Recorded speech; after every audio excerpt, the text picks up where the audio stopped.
Hey, do you want to scale your Shopify store and take it to the next level? In this video, I'm going to show you how my clients in my agency manage to scale their Shopify sites within a few months, sometimes even weeks. So stay tuned.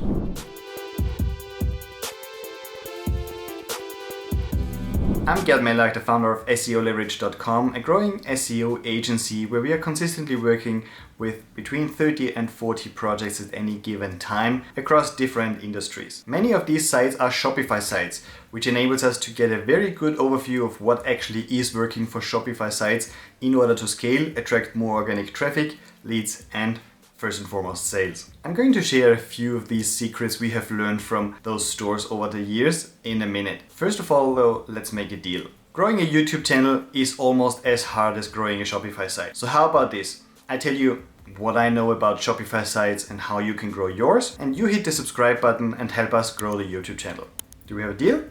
Awesome. Personally, I've been in e-commerce for almost 20 years. Heck, I even programmed an e-commerce site before the times of Shopify and Magento and PrestaShop and WooCommerce 2 times from scratch, every single line.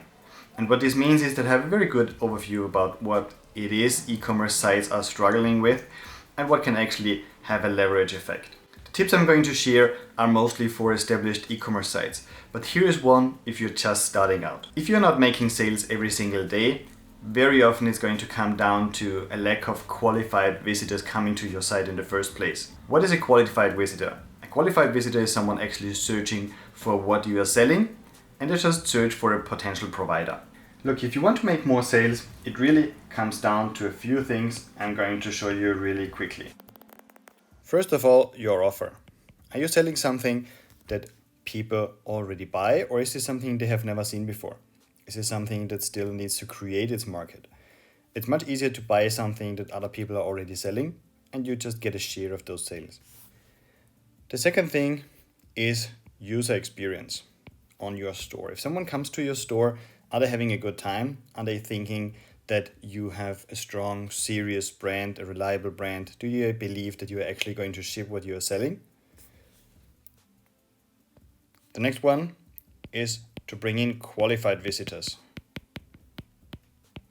You couldn't care less about traffic if it doesn't convert. So the people who you bring in to see your offer and have this great user experience should actually be people that are interested in what you are selling. And the last one is social proof. Social proof means they want to see that someone else has already taken the risk and purchased from you and got a good results. This is where you want to show opinions and faces and reviews and star reviews and things like those on your homepage, but also on the product pages to make sure people feel they're in a safe environment. Other people already trust this brand, so they also can trust. Let's talk about user experience a little bit more.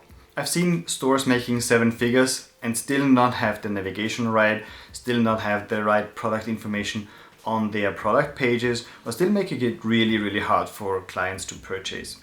Imagine what you can do if you focus on user experience and really have those tests going on. I usually suggest, and I have a link below in the description, where you just get random people check out your store who are not related, who have never seen this before, and just share their opinion with you. This is very valuable insight, and it will definitely leverage this source of information.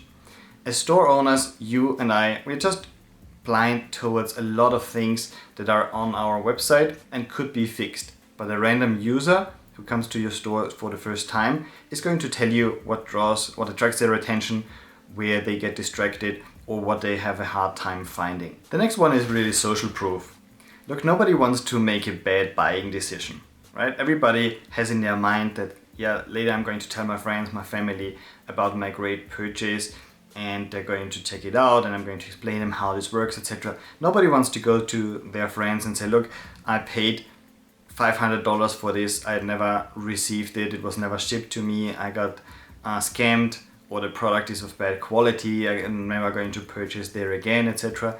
So you really want to make sure people feel they're in a safe environment, they see that other people have already purchased in this store and have gotten a good result. They got their shipping fast and the product was great and they had a great experience, and maybe share how they use the product.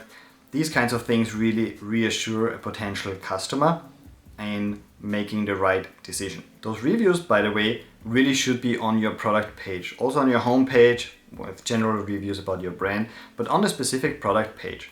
Every product page should really be dealt with like a landing page. So people land on this product because they were searching for this specific product, and this is where they're going to make the decision. So if you have a few reviews in a different section on the website, that's called reviews, and people could find them there if they wanted, etc. That's probably going to be too complicated. People are on this product page. They might come more often to this product page until they make their final purchase decision. And this is where you need to convince them. This is where you want to make sure that they have all the information you need, and especially the social proof, in order to make their decision. I'd love to hear what you think about these things. Would you mind leaving a comment down below and telling me your thoughts and if you have tried these already? Let's talk about search for a minute. People love to search. Everybody probably does at least 1 or 2 Google searches every single day, and we're just used to being able to search for whatever we want. Guess why Amazon puts on top of their mobile and desktop navigation a huge search bar occupying a lot of visual space? Because they know people want to search for their products. I've been working with sites of up to 70,000 different products. And with 70,000 products, this is not a matter of rearranging the site structure anymore. This is not a matter of making those categories and subcategories, etc. This is really a matter where small spare parts, etc. in those stores are really only available and findable really through the search feature.